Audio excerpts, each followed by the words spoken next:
그러니까 예를 들어서 이번에 이제 코로나 때문에 백신 같은 것도 맞았고 또 어떤 분들은 독감도 이제 예방 접종하고도 그러겠지만은 그 백신이나 이런 거에 대해서는 제가 언급을 하지 않겠습니다. 그런데 어쨌든 간에 그런 것들이요.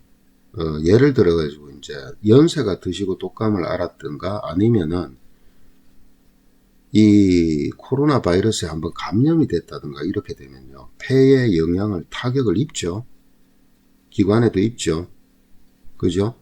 전부 다 여기서부터 상기도 감염이잖아요. 자, 그러다 보면은 이 양반들 분명히 소화기에도 문제가 생길 우려가 많아요. 예. 근데 이제 그런 데미지가 중첩이 돼 있는 가운데에서 몸이 허약하고 이렇게 되잖아요. 그러다 보면은 자꾸 이 체하는 증상이 나타납니다. 그리고 젊은 사람들도 잘 체하는 사람들은 문제가 있어요. 어디에요? 소화기도 문제 있지만 폐 쪽에도 문제 있는 경우가 되게 많습니다. 천식이 있다든가 예, 그런 것들이 많이 동반해서 발생하는 경우가 많죠. 자, 그렇기 때문에 이것이 이제 가볍게 올 때는 단순하게 소화불량 정도나 아니면은 폐 쪽에 이제 그 호흡이 조금 이렇게 시원하지 않다든가 이 정도겠지만 연세가 드신 분들한테는 이것이 치명적이 될 수도 있습니다. 예. 그러면은 이때 고비를 넘겨야 돼요. 잘 넘겨줘야 돼요. 예. 그래서 이제 장운동을 제대로 하지 못한다라고 설명을 하고, 그 다음에 두 번째는 폐하고의 관련, 네, 그 상황을 얘기도 하고 합니다. 자, 우리가 여기서 만약에 대체역을 하시는 분이든 아니면 침수를 좀 하신 분들은 엄지손가락에 보면은 여기에 소상이라는 혈자리가 있습니다. 요 까맣게 찍은 혈자리. 소상, 그 다음에 요렇게 엄지손가락에 세 곳을 그 따시는 분들은 따지요. 이거 언제 따요? 체했을 때 따요. 그리고 이게 기경 그 침법에도 이 세 곳을 점자 추리를 한다. 콕 찔러서 피를 낸다 그러는데 이 세 곳을 만약에 채기가 심하잖아요. 채기가 심하면은 어떤 게 오냐? 불안증이 찾아와요. 분명히 그 친구학 책에 나와 있습니다. 그래서 이건 기경입니다. 정경이 아니고. 그래서 이 세 곳을 삼상이라 그래요. 삼상. 삼상혈을 따서 점자출혈해서 소통을 시키면은 채기로 인한 불안감까지 해소를 시킨다라고 나와 있어요. 예. 실제 이거는요, 굉장히 좋은 구급법이에요. 집에서 쓰는 응급법으로도. 예. 근데 실제는 어떻게 해야 되느냐. 물론 이제 이 삼상을 따도 좋습니다. 그렇지만 12정혈을 다 따야 돼요. 예. 12정혈이라 그러면 아시죠? 예. 다 따야 됩니다. 그러다 보면 어떤 일이 벌어지냐면요. 특히나 이 삼상을 딸 때는 소상이라든가 중상이라든가 어떤 부위든 그 다음에 12정혈 중에서 어느 손가락이든 어느 정혈에서는요. 마치 분수처럼 쫙 뻗어나가는 경우가 있어요. 예. 그게 가라앉을 때까지 짜야 됩니다. 사실. 그건 뭐냐? 흐르지 못해서 압이 꽉 차 있는 상태예요. 네. 이 과정에서 벌써 뭘 하느냐? 트럼을 끄르륵 하고 트럼하기 시작하죠. 그러고 나면 거의가 가라앉아요. 가라앉는데 이 따는 것은 그러니까 여기서 이제 자 이런 현상이 일어나면 상당히 위험하다 그랬습니다. 그리고 일반인들도 자꾸 체기가 나오면 좋지를 않아요. 중병의 3대 요소가 뭐예요? 잘 체한다, 그죠? 소화 안 되고 잘 체한다, 병 못 본다, 잠 못 잔다. 이 세 가지 다 들어있어요. 그렇기 때문에 이것을 해결하는 방법이 점자출혈이라 그럽니다. 이거는 이제 동의학에서 하는 의학 용어고요. 우리가 보통 손 딴다 그래요. 예, 손 딴다.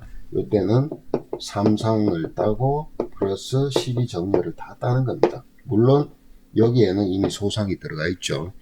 근데 12정렬을 다 딸 때도 대부분 사람들은 자, 두 번째 손가락에 수양명 대장경 같으면은 여기를 따고 여기요.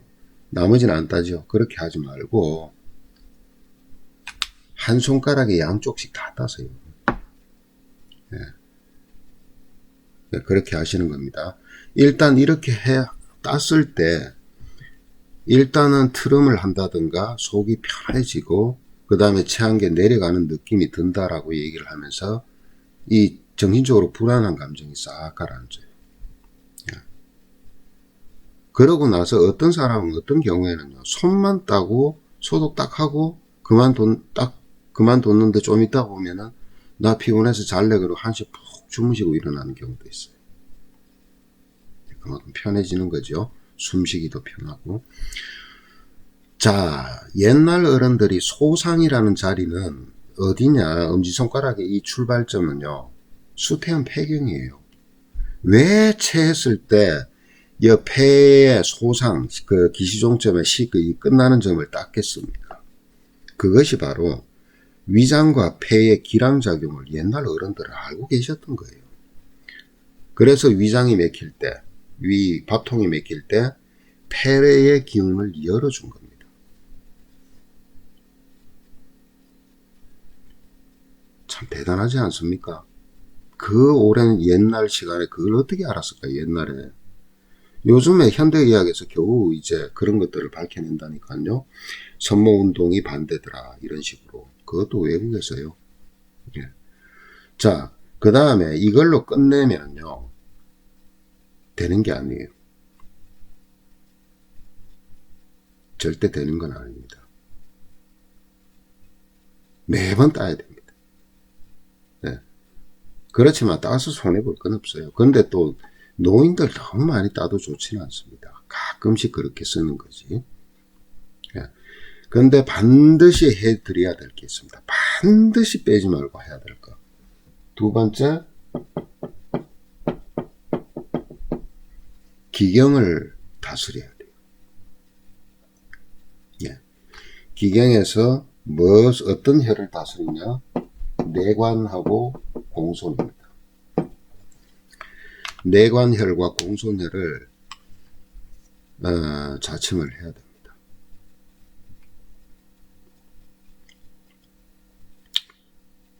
이 자침을 해야 솔직히 좀 안심이 돼요. 예, 침을 놓을지 모르시는 분들은 한의원 가세요. 가셔가지고 또 이제 별로 침 놓지 마시고 한의원 가셔가지고 한의사들한테 도움을 받으십시오. 예.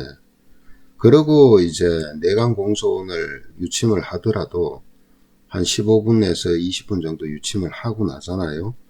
이때는 손을 안 따고 내관공손을 놔도요, 그래도 많이 편해져요. 그리고 이분들이 이 호흡이, 그러니까 체하고 속이 막 막힌 것 같고 호흡이 곤란하고 불안할 때 보면은 꼭 같이 말씀하는 게 있어요. 뭐냐? 이 왼쪽 있죠. 왼쪽. 요 비장자리입니다. 요 밑에가.